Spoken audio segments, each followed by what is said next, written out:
Welcome to One on One on God 101. I'm your host, Julie Chen Moonves. Our guest today is the one and only Tony Award winning actress and singer, and the very first winner of Celebrity Big Brother, my good friend, Marissa Winokur. I always, Hello. I always want to say Winokur. I know, I know. Everybody does. Half the family says it Winokur, half says Winokur. I don't know. I say what you say, Marissa. Thank you. I say Winokur. All right. We have been through a lot together. We talk about our shared love for our 13-year-old sons. We went through motherhood together, labradoodles, golden doodles, and yet we've never talked about faith. So that's about to change right here, right now. Did you grow up with faith in your life, Marissa? Well, thank you for having me. Yes, I did. It's interesting. My family talks about it a lot. I grew up going to temple. I went to Hebrew school. All my siblings did. But my parents always talk about how I was the first one that would really be at the dinner table being like, let's talk about God. And it was so not to say, I mean, in my household, I'm not saying it's not a Jewish thing, but it was not in my household to like, just let's sit around and talk about God and how did we get here and what is it all about? And my parents would say that I would shut down any conversation by just like big groups of family would be at my house. And I'd be like, now what's your feeling on God? Like, cause I wanted to know so much more than, obviously stuff that we will never know in this lifetime. But I remember growing up really in my house, we really talked about it a lot, but my parents said it was all because of me that we talked about it so much, that I was so interested in a way that my siblings were not. So you have how many siblings? I'm the youngest of four. And yeah. Okay. And you went to Hebrew school. That means you had a bat mitzvah. I did not. I went through Hebrew school all the way. I went all the way through, and then I even did it after I was 13. I didn't. I was so dyslexic, and we didn't know at the time what was, it wasn't diagnosed back in my day. So I had such a hard time reading that I'm not saying lucked out, but I did luck out that my parents were very like proactive with me and knew like how to help me. My father would help me when I had to, write an article. He would like, an essay for school. I would dictate it and my father would write it, but it wasn't because I was lazy or dumb. I'm so dyslexic. So Hebrew school was very hard for me. Learning a new language was very hard for many different reasons. So when it came time to now you have to read from the Torah, I completely personally just had panic attacks and was freaking out about it. And luckily my parents listened to me and didn't force me because it was causing so much anxiety that I didn't have, in my life at all. Like, that's not who I am at all. I'm like, I'll perform anywhere. But reading the Torah to do that in front of people was too scary. And they thankfully listened to me. So I was lucky. My siblings were bar and mitzvah. So when you got cast to be the lead role in Hairspray on Broadway, how did you read your scripts? You had a coach to tell you the lines and you just emoted, or? Yeah, no, I've now that I'm older. Once my first Broadway show was Grease. I did Grease on Broadway when I was 20. And I've figured out a way to break up words and scripts and put pauses in. And I've really learned, like when we worked together on the talk and they would hand me note cards, I would be like, oh God, a note card. And I would have to sit with it and move it and change it and like put like breathe, like how when I sing, I always put like a breathing mark to remember to breathe. Some would say I probably need to do that more when I talk, but I would put it in my scripts. So I would have ways of figuring it out. And once I learned something, I know it for life. I could do both those shows today from beginning, middle, and end. Oh my goodness. Yeah. Love it. So since you have always been fascinated with, finding out more about the divine and your purpose, who is God to you today?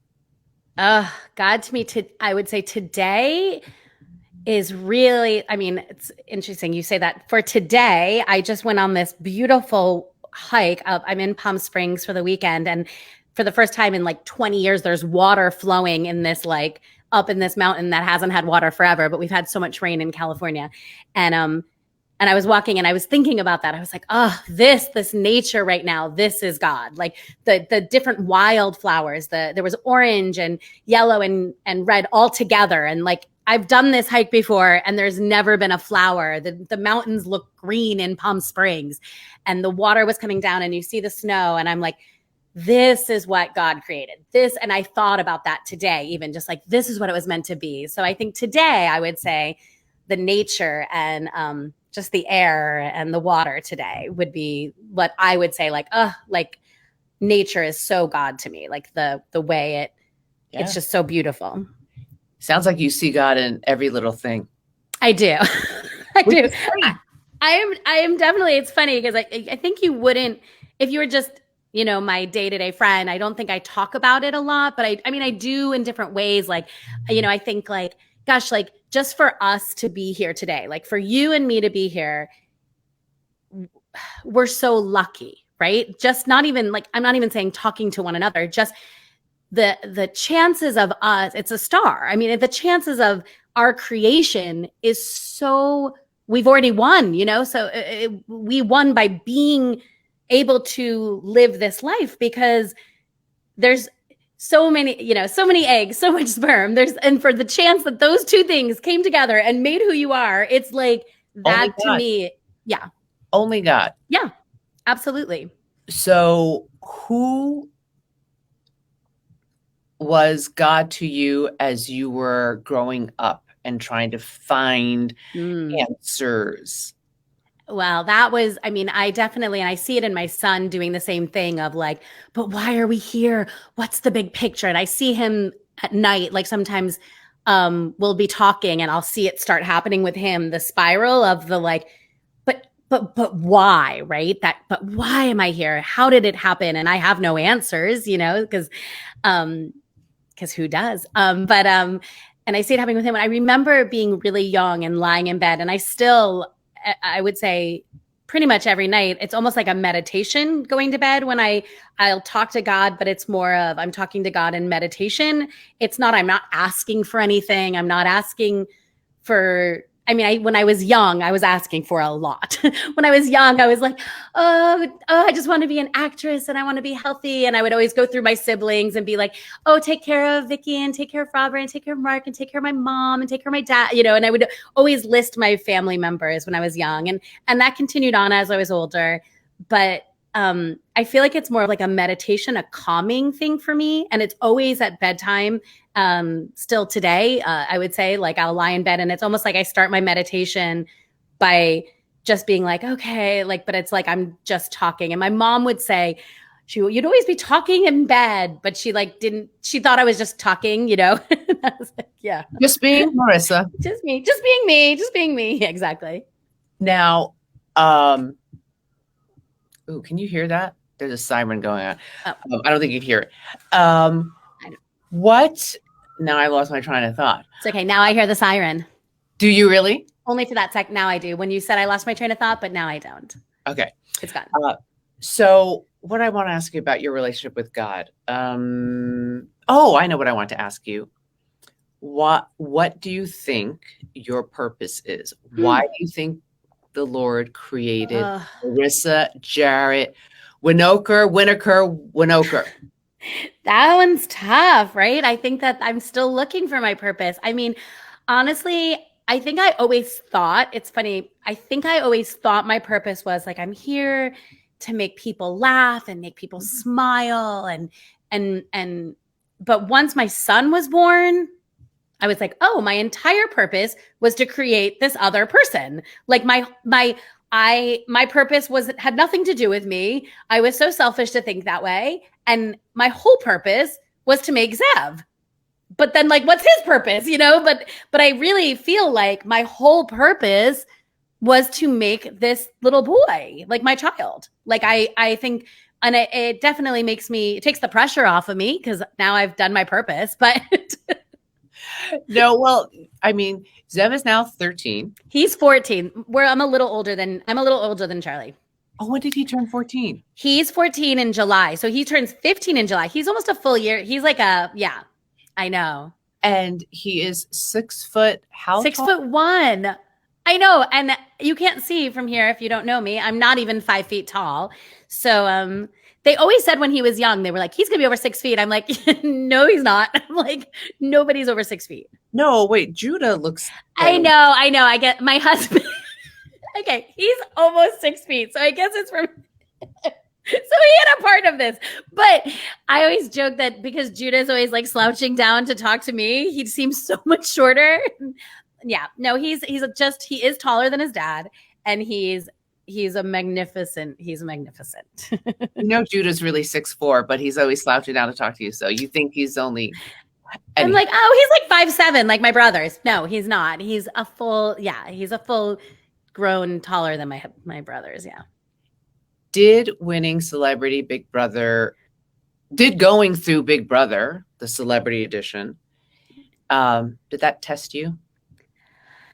Okay, well, so Frankie Grande and I are very good friends, so we talk about Big Brother a lot, and his experience. Before you did it, because yeah, I talked to him before. He was the one who was like, leave things in every room so you have a reason to walk into every room. Like, I was so organized and planned, and I just played it like, oh, I'm just willy-nilly, loosey-goosey. I'm just happy to be here. But I was like so organized and so planned that like nobody could tell, right? Except for very few people could tell. My family knew what was going on. They're like, she's got reading glasses on. She's pretending to read with Omarosa. Like, Marissa doesn't read. Like, that's such an act, It was like, yeah, that was just an act. It didn't test me. I'm gonna be honest. Like, I loved it. But I only did 30 days. So when talking to Frankie, he's like, I did 108 days, It didn't test me because it was my first time. Zev had just turned like 10, and it was my first time being away from Zev and Judah. Like, Judah would go away and work, but I hadn't been away from Zev.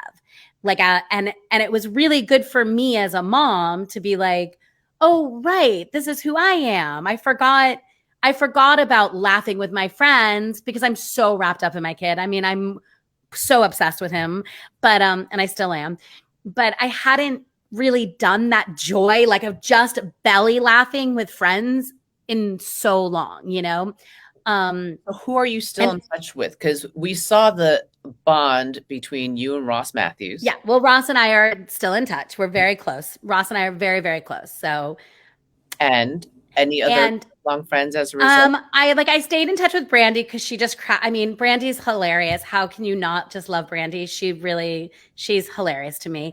For a while, I stayed in close touch with Meta. Meta and I were really close. If I saw him tomorrow, it would be as if I saw him yesterday.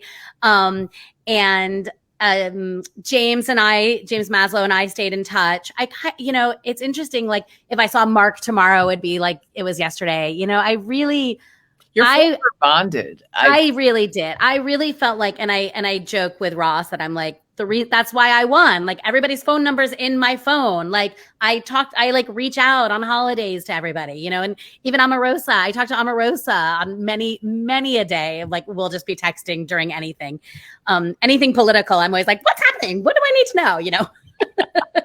Like, what's happening right now? But yeah, like, I bonded. I don't know if you know that. What? She definitely helped you win. Well, she did 100% at the end there, but by being like, yeah, I think she was like, guys, vote for Marissa. She was. I'm like, hello, like, don't talk. I'm like, no talking, no talking. No. She's like, come on, girls, we gotta vote. And I was like, I know. Celebrities. I know. They do what they want. They do what they want. And also, I mean, it's funny because she was the only one, if we're talking about the game. 30 seconds left. Oh, no. Oh, my gosh. Well, anyway, she was the only one in the beginning of the show that was like, Marissa's going to win. Everyone else was like, Marissa doesn't stand a chance. So she was right. Did you give your thanks to God? Oh my gosh. I still think I would still give my thanks to God for that. Are you kidding? That was like for the experience, not the win, not the money. The experience. And that's how I felt about Hairspray too. The experience, not the win, not the money. The getting to do what I love. Marissa Winokur, not Winokur. I love you. I love you. Thank you so much. Godspeed, girl.